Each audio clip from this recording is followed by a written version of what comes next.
السلام علیکم ورحمۃ اللہ وبرکاتہ۔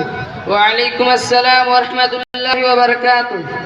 اسامہ صاحب، میں نے آپ کو بازار میں ایک رکشے پر ایک عورت کے ساتھ جاتے دیکھا تھا، کیا واقعی آپ ہی تھے؟ جی ہاں، کل میں اپنی اہلیہ محترمہ کے ساتھ ایک تقریب میں شرکت کرنے کے لیے گورکھپور گیا تھا۔ پوچھنے کا مقصد کیا ہے؟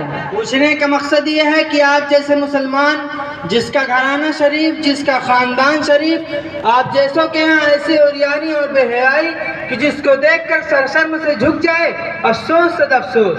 عابد صاحب، میں نے کون سا غضب کا ڈالا اور میرے یہاں کون سی ایسی بے حیائی آپ نے دیکھی کہ آپ اتنا افسوس کر رہے ہیں؟ جناب والا، اس سے زیادہ بڑھ کر بے حیائی اور بری بات کیا ہوگی کہ آپ جیسے لوگ جو اپنے آپ کو شرفا میں شمار کرتے ہیں اور اپنی عورتوں کو بے پردہ لے کر بازاروں میں پھریں، العیاذ باللہ۔ عابد صاحب، اتنی چھوٹی بات پر آپ جامع سے باہر ہو رہے ہیں، کیا بے پردہ عورتوں کا نکلنا اسلامی قانون کے خلاف ہے؟ لا حول ولا قوت الا باللہ۔ اللہ رحم کرے آپ جیسے نام لیوا مسلمانوں کے حال پر۔ جناب اعلیٰ، پردہ کرنا اسلامی قانون کے مطابق عورتوں کے لیے ضروری اور فرض کا درجہ رکھتی ہے۔ ہرگز نہیں۔ کیا آپ مجھے جاہل سمجھتے ہیں؟ آپ کو معلوم ہونا چاہیے کہ میں ہندوستان کے علاوہ دوسرے کئی ملکوں کا دورہ کر چکا ہوں، مگر کہیں نہیں سنا کہ عورتوں کے لیے پردہ کرنا ضروری ہے۔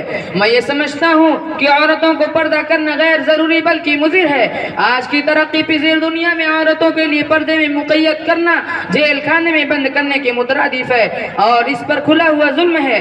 بیچاری عورت اگر برقع پہنتی ہے تو چلنے میں اس کو دشواری ہوتی ہے اور دنیا کی رونق دیکھنے سے محروم رہتی ہے، دوسروں کی نظروں میں حقیر معلوم ہوتی ہے، جانور الگ دیکھ کر بھاگنے لگتے ہیں، کتا الگ دوڑ کر کاٹنے کی کوشش کرتا ہے۔ یہ عورت کے لیے مصیبت اور ظلم نہیں تو اور کیا ہے؟ ان للہ و انا الیہ راجعون۔ اسامہ صاحب، ایسا معلوم ہوتا ہے کہ مغربی کلچر کے گندے جراثیم اور اس کے اثرات نے آپ کے اسلامی تہذیب و تمدن کو مس کر ڈالا ہے، تبھی تو آپ اتنی بہکی بہکی باتیں کر رہے ہیں۔ کیوں صاحب، عورتوں کے پردہ کرنے کا حکم کیا کوئی اسلامی قانون ہے؟ کیا اس کا ثبوت قرآن و حدیث میں بھی ہے؟ میں تو سمجھتا ہوں کہ آپ جیسے مولویوں کا خود ساختہ قانون ہے۔ اسامہ صاحب، میں تو سمجھتا تھا کہ آپ تو پڑھے لکھے ہوشمند آدمی ہیں، مگر آپ کی گفتگو سے ایسا پتہ چلتا ہے کہ آپ تو پرلے درجے کے احمق اور بیوقوف ہیں۔ جناب والا، پردہ کرنا اسلامی قانون ہے، قرآن پاک اور حدیث نبی صلی اللہ علیہ وسلم سے اس کا ثبوت ملتا ہے۔ صحابہ کرام، اولیاء اللہ اور صلحاء کرام کے حالات پڑھیے۔ قرآن پاک کے کون سے پارے میں، کس صورت میں اور کس آیت سے پردے کا ثبوت ملتا ہے، مجھے بتلائیں۔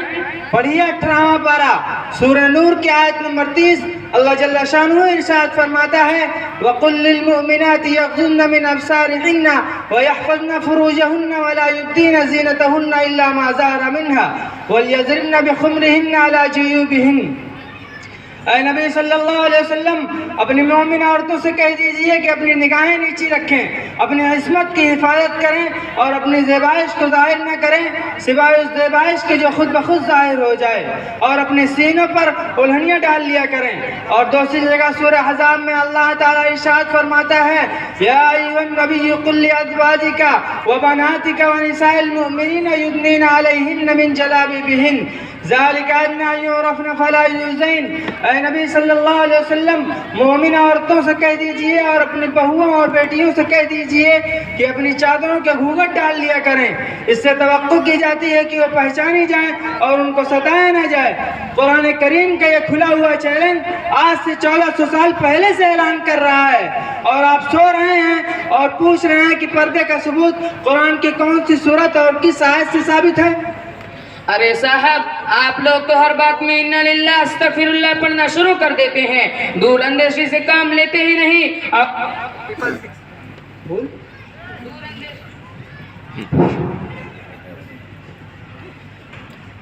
دور اندیشی سے تو کام لیتے ہی نہیں، عورتوں کو پردے کے جال میں پھنسا کر ان کو اعلیٰ تعلیم کے حصول سے محروم کر دیا ہے۔ دنیا کی عورتیں الیکشن لڑ رہی ہیں، اسپتالوں میں نرس بن رہی ہیں، ریڈیو چینل پر اناؤنسری کر رہی ہیں، اسکول میں ٹیچر بن رہی ہیں، مگر آپ لوگوں نے دین و مذہب کا نام لے کر مسلمان عورتوں کو اپنی صلاحیت سے کام لینے اور 4 پیسہ کمانے سے روک دیا ہے۔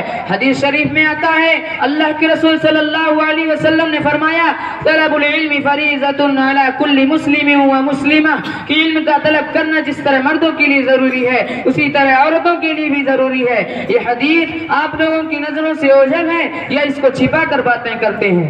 وائے ناکامی متائے کارواں جاتا رہا، وائے ناکامی متائے کارواں جاتا رہا، کارواں کے دل سے احساس زیاں جاتا رہا۔ افسوس صد افسوس، خدا خیر کرے آپ جیسے نام لیوا مسلمانوں کے حال پر، جنہوں نے حضور پاک صلی اللہ علیہ وسلم کے ارشاد گرامی کو اپنی نفسانی اور شیطانی خواہشات کے لیے استعمال کیا۔ عورتوں کو آزاد کرنا اور ان کو بے پردہ کر کے بازاروں میں گھمانا اور ان کی زندگی کو طاغوتی اندھیروں میں پھنسانا اور ان کو شیطانی وبال میں پھنسانا جو سراسر غلط ہے۔ میرے محترم، یاد رکھیے شریعت مطہرہ میں تحریف حق جل مجدہ کو ہرگز گوارا نہ ہوگی۔ آج آپ جیسے ترقی پسند انسانوں کی عقلیں مفلوج ہو چکی ہیں کہ ہم اپنے کپڑوں کی حفاظت کرتے ہیں، اپنے روپے پیسے کی حفاظت کرتے ہیں، حتیٰ کہ اپنے جوتوں کی حفاظت کرتے ہیں، مگر بدقسمتی آج کی عورتوں کی کہ ان کو بے پردہ کر کے بازاروں میں اور گلی کوچوں میں اور تفریح گاہوں اور پارکوں میں ان کی عزت و آبرو کا مقام و مرتبہ کا مذاق اڑا کر ترقی کا ڈنکا بجاتے ہیں۔ ترقی کی نئی راہیں جو زیر آسمان نکلی، ترقی کی نئی راہیں جو زیر آسمان نکلی، میاں مسجد سے نکلے اور حرم سے بیویاں نکلی۔ میرے محترم، عورتوں کے لیے تعلیم بے شک ضروری ہے، مگر دین کی تعلیم اور وہ تعلیم جو بہترین بیوی اور بہترین ماں اور بہترین گھر والی بنائے، تو اسلام عورتوں کی تعلیم سے قطعاً نہیں روکتا، مگر مخلوط تعلیم سے تو یقیناً روکتا ہے، جس کے مفاسد کسی سے مخفی نہیں۔ آج اسکولوں اور کالجوں میں جا کر مشاہدہ کر لو، اور آپ نے جن خدمات کا تذکرہ کیا ہے، اگر عورت کی خدمت کرے نرس بن کر یا ٹیچر بن کر تو کوئی حرج نہیں ہے، لیکن اگر عورت کسی اجنبی مرد کی خدمت کرے تو اسلام اس کی ہرگز اجازت نہیں دیتا، اس سے ضرور روکا جائے گا۔ اسلام نے نوکری کی ذمہ داری مرد پر رکھی ہے، عورت پر نہیں۔ عورت سے نوکری کرانا اور کمائی کا ذمہ دار بنانا سراسر عورت پر ظلم ہے۔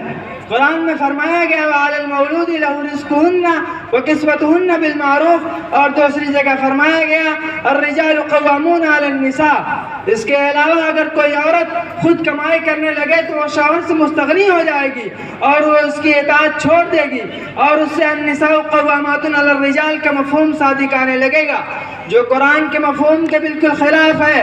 اس کے برعکس اگر کوئی عورت کہ آمدنی کا دار و مدار شوہر پر رہے گا تو ہمیشہ اس کی فرما بردار رہے گی اور باہم ان دونوں میں ربط پیدا ہوگا، اور یہی مطلوب و مقصود ہے۔ جناب والا، میں تو سمجھتا ہوں کہ پردے نے ہی عورت کی صحت و تندرستی کو چوپٹ کر رکھا ہے۔ دیکھو تمام شفا خانے پردہ نشین عورتوں سے بھرے پڑے ہیں، دیکھو تمام شفا خانے پردہ نشین عورتوں سے بھرے پڑے ہیں، اور یہ بات تو بالکل ظاہر ہے کہ جب کسی کو باہر آزادی کے ساتھ ٹہلنے اور تفریح کے مواقع نہ ملیں گے تو بھلا بتاؤ کہ صحت کی بربادی نہ ہوگی تو کیا ہوگی؟ بیوقوفوں کی کمی نہیں غالب، بیوقوفوں کی کمی نہیں غالب، ایک ڈھونڈو ہزار ملتے ہیں۔ ارے احمق، تو نے غلط سمجھا، پردہ نے عورتوں کی صحت کو خراب نہیں کیا، بلکہ آج کی ترقی پذیر دنیا نے آرام طلبی نے عورتوں کی صحت کو خراب کیا۔ پہلے کی عورتیں سوت کاٹتی تھیں، جھاڑو پوچھا کیا کرتی تھیں، برتن وغیرہ دھلتی تھیں، چارپائی وغیرہ بنتی تھیں، جانوروں کا دودھ نکالتی تھیں، بچوں کو دودھ پلاتی تھیں۔ اب یہ سارے کام مشین کے ذریعے اور کچھ مزدوروں کے ذریعے ہونے لگے، تو جو ان کاموں میں جو ورزش ہو جاتی تھی وہ چھوٹ گئی، تو عورتوں کی صحت خود بخود خراب ہونے لگی۔ اور آج کی ترقی کا عالم یہ ہے کہ عورتیں اپنا سگار بھی دوسروں سے کرواتی ہیں، بلا ضرورت بچوں کو ڈبہ کا دودھ پلاتی ہیں۔ اسی کو دیکھتے ہوئے اکبر الہ آبادی نے کیا خوب کہا، اولاد میں بو آئے کیا ماں باپ کے اعتبار کی، اولاد میں بو آئے کیا ماں باپ کے اعتبار کی، دودھ تو ڈبے کا ہے، تعلیم ہے سرکار کی۔ مولانا صاحب، آج ہم کو آپ سے گفتگو کر کے بڑی خوشی ہوئی۔ یقیناً ہم مسلمان ہو کر اسلامی ہدایات کی خوبیوں سے ناواقف تھے۔ دعا فرمائیں کہ اللہ ہم کو اسلامی قانون کی برتری تسلیم کرنے کا جذبہ عطا فرمائے۔ آپ کا بہت بہت شکریہ۔ السلام علیکم ورحمۃ اللہ وبرکاتہ۔ وعلیکم السلام ورحمۃ اللہ وبرکاتہ۔